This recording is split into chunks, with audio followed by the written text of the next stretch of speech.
Le principe de la partie double en comptabilité repose sur un constat. Chaque opération que l'entreprise réalise entraîne deux flux de mouvement ou encore deux sens.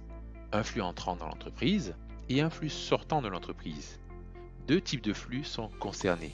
D'une part, les flux réels ou physiques ou les flux monétaires ou encore appelés les flux financiers.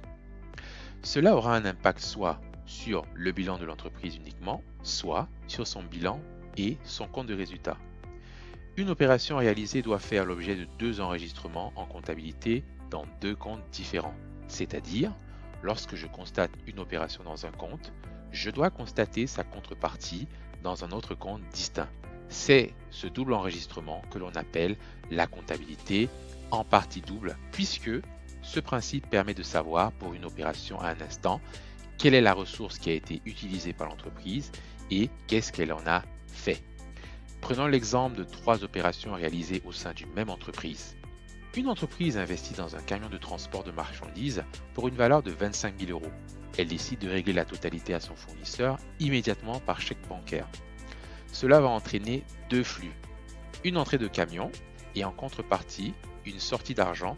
Ces deux flux impactent le patrimoine de l'entreprise, c'est-à-dire que c'est au moyen de son chèque de banque que l'entreprise a pu acquérir ce camion de transport.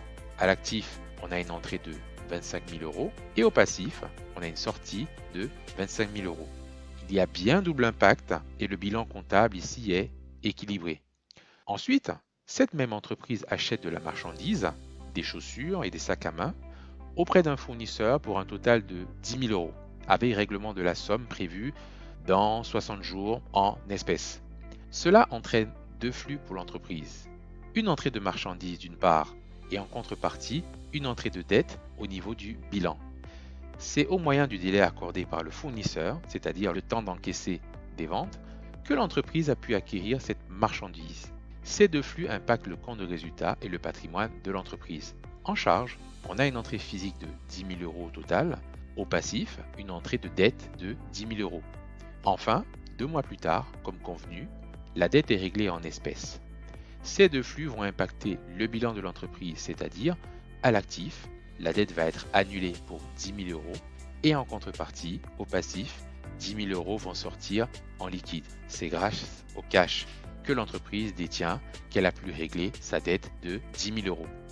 Nous sommes arrivés à la fin. Merci d'avoir suivi cet épisode jusqu'au bout et à très bientôt.